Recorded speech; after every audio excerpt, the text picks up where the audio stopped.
Hello everyone, and welcome to Katharine's Creatures. This is a series where I get to talk a little bit about and touch base upon various mythological creatures, beasts, beings, and the like pulled from lore worldwide. And I always like to preface by saying I am not a linguist, so if I mispronounce anything, I do apologize in advance.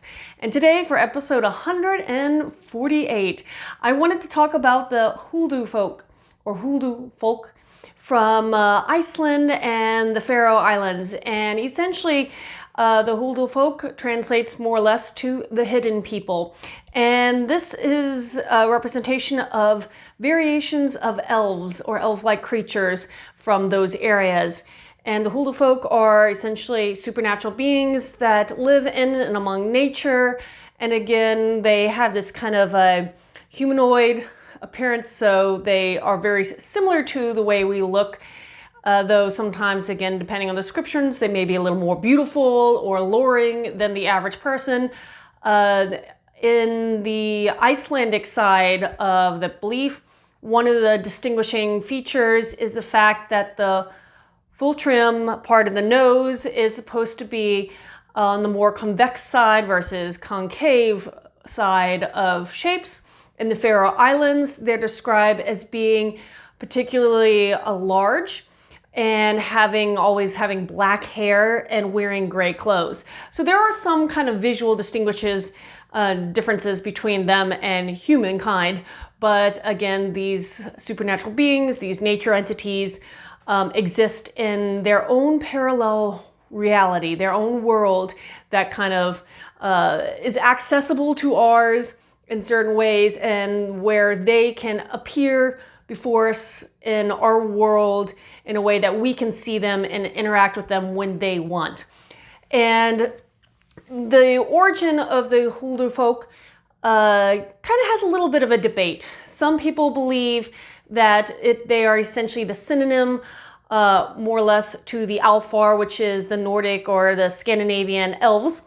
And while others say that it's actually the Huldufolk ended up becoming a more or less a euphemism so that humans weren't calling the Alfar, the elves, by their known name. And so they could refer to them without accidentally bringing them and summoning them into their presence and potentially causing havoc that way. So they developed this other term to give them the hidden folk, the hidden people.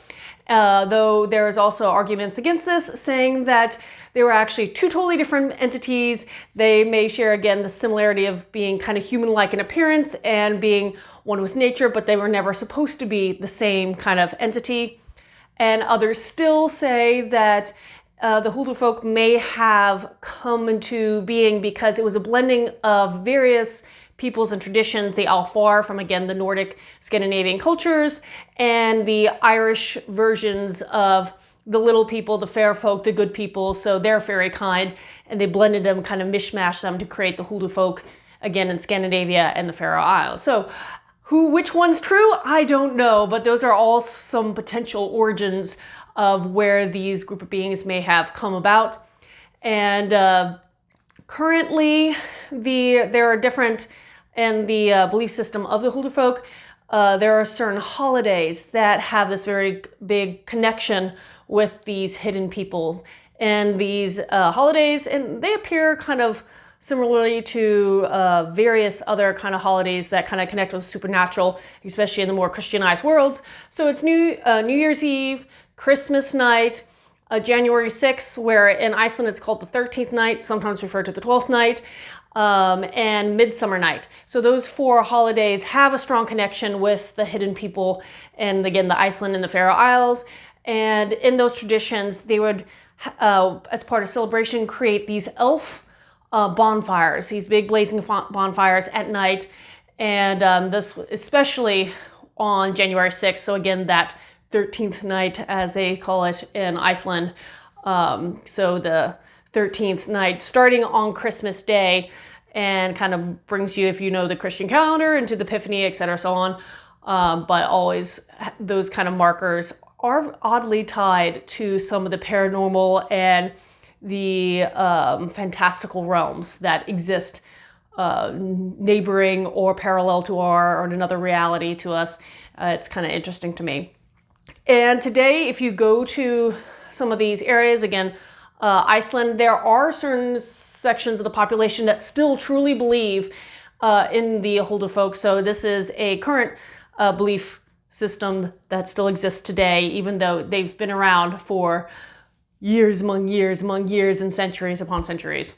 If you have any questions about this or anything else, please post them in the comments below or reach out to me on any of my social media. And until next time, everyone, skål.